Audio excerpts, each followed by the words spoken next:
Hello guys, this is Reza and welcome to our Python tutorials. In this tutorial we're going to talk about classes, the essence of object-oriented programming. But what are classes and why do we use classes?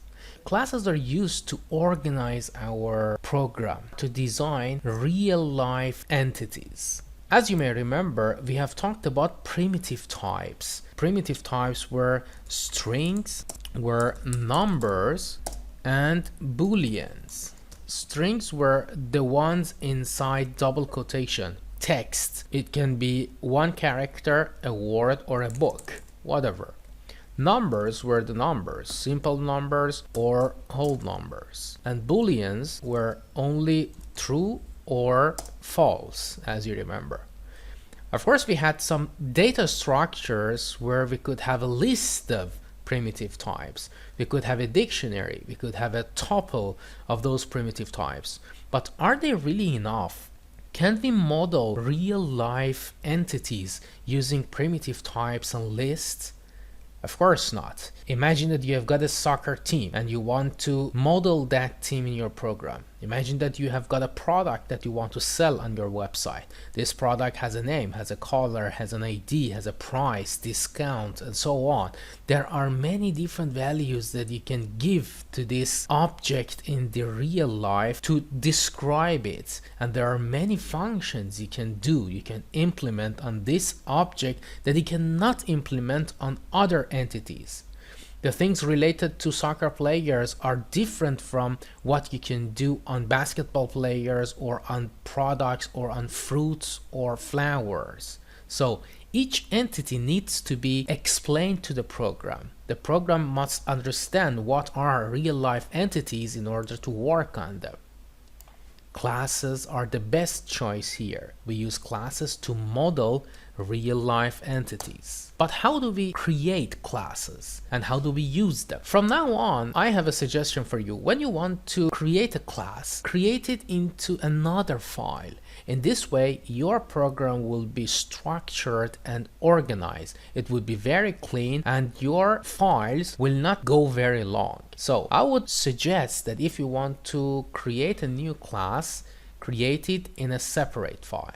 We have a project called classes, and then on this project I will create a new Python file, and imagine that we want to create a class for soccer players. So we call this file as soccer player. This is a Python file, and as you can see, soccer player is created here. We have our app which we write our program here, but also we have got our soccer player here.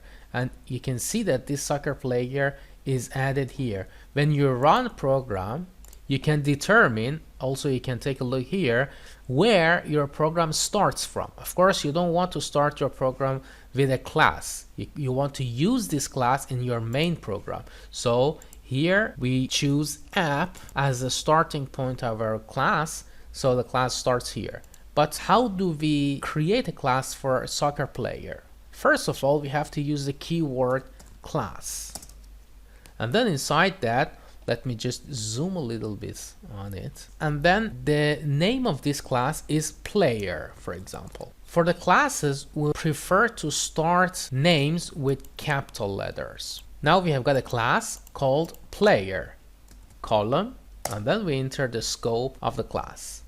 What are the things that we can have in class? We can have functions in a class that we call them methods, class methods, and we can have attributes in each class.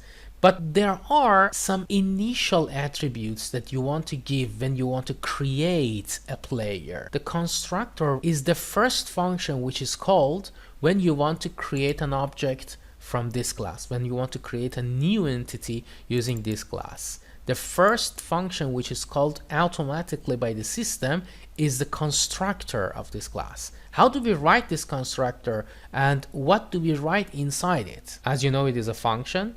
From now on, we call functions inside classes, we call them methods. We write def, and then there is a keyword for constructors which is underscore underscore init. As you can see, I will just press enter. It recognized that with a color code, and then it wrote a self inside here. What is this self? I will talk about that later. But for now, keep in mind that this self is really important. After this self, we will determine some entities. It doesn't mean that this class has only these entities. You can later on add other entities, but we want to add important entities that when we create a new class, we want our player to have these entities at first. For example, we have name, age, the team the player plays in, and then maybe injured status, if the player is injured or not. These are the input parameters that when we create a class, we get from the user. But what should we do then? We have to assign these variables to our object variables, to this person, to this player. How do we do that? By writing self, which is this self, dot name, and then we assign the name that we get. So self.name, it means my name. I will put this one as my name, the parameter that I get from the constructor.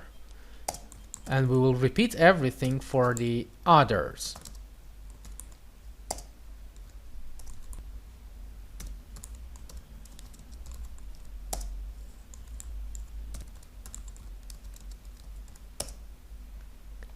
So now we have assigned these input parameters to variables which belong to this player that we have created.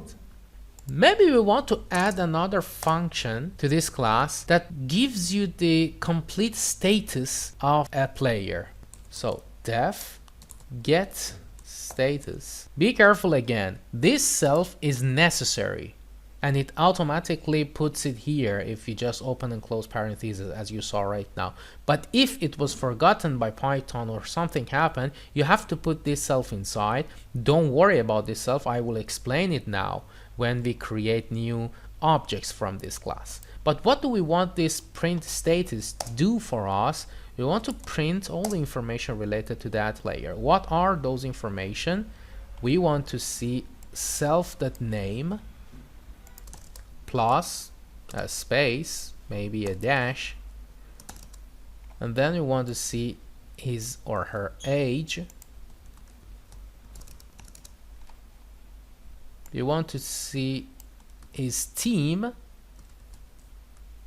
and then we want to see if he is injured or not. Injured, and then self dot injured. So get a status prints out all these information for the user. Take care about this self. It must be present. If you remove this self, it gives you an error. It doesn't know what name are you referring to. There is no variable name here. We have a variable name, but it is related to one class. It is not an independent variable. It is a variable for this object. So self.name. Alright, now that we have got a class, let's create our players inside our main application.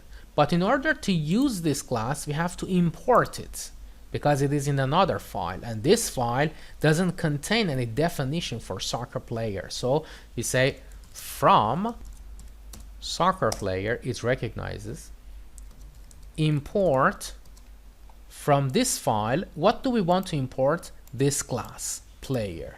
Import player, and then we want to use this player. For example, the most famous players at the time of creating this video, which are Messi, which is a player, and then we have to call the constructor. What was the constructor? This is the constructor.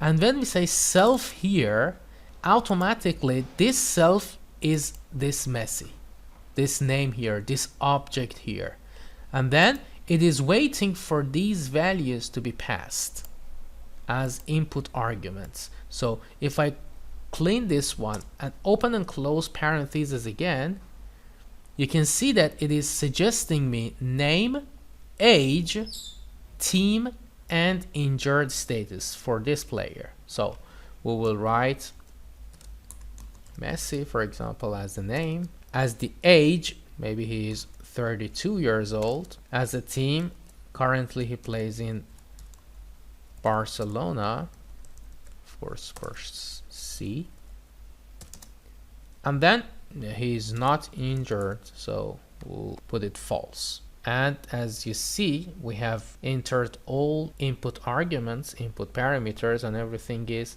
done. Now let's create another player to understand the meaning of self more clearly. If we create another player, for example, Ronaldo, we put the name here, age, I think he would be 33, and he plays in Juventus now, and he's not injured.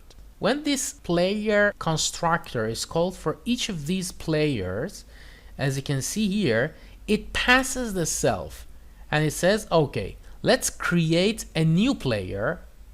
What is this player? This is this variable, whatever the name is, not important. This variable here. Okay, from now on, whatever you do, we do on this variable, on this object of the class. So every instance that we create from a class is called an object. For this object, set the name to the first input parameter, set the age to the second input parameter, set the team as the third one, and set the injured status as the last input parameter.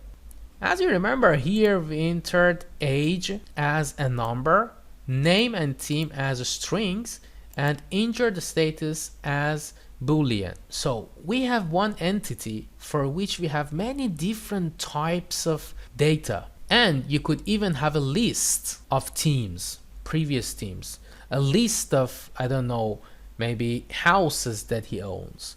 For a product, for a company, you could have discount number, price, and the list of stores that have this item, and so on. All right, imagine that we want to see all the information related to these players. What do? We will just call Messi dot. If we put dot, we have access to all attributes called injured, age, name, team, and also to all the functions or class methods like getStatus. Also init and these others are the pre-built functions on class objects. We are not going to talk about them. We have talked about init, but init is not written like this. When you create an object, it is automatically called. Now we have access to all of these. We want to call getStatus. And that's enough. If you just call getStatus, it will write the status related to this player. But be careful, the age was a number. And as you remember, you cannot concatenate numbers to strings. So you need to change it into int. Write a code once and use it many times. Organize your code. Let's call the same for Ronaldo.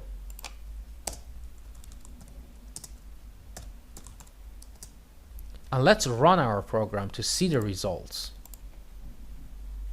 Come on, it gives me error. I had to convert this self.age into string, not to int again. It is an integer number. str. Let's run our program again. And then we have got another error saying that Boolean is also needed to be changed into string. So str again here. And now we can run the program. Perfect. Messi, 32 years old, Barcelona, injured, false. Ronaldo, 33, Juve, injured, false. And imagine that we want to change the injured status of a player.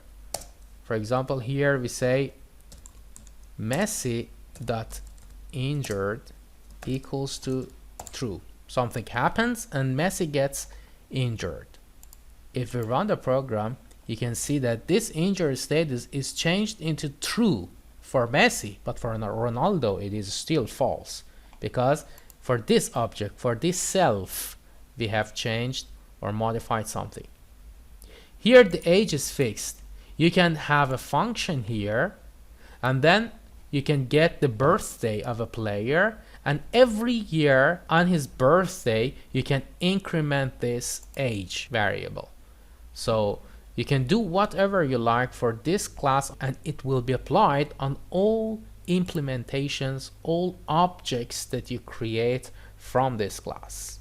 I hope you have enjoyed this course. I suggest you to create different classes for different entities and call them inside your program. Try to use them a lot, because if you don't use them, you cannot learn them. Don't forget that practice makes perfect. If you like this video, please give us thumbs up and subscribe to our channel to encourage us to create more videos. Have fun and don't forget to practice.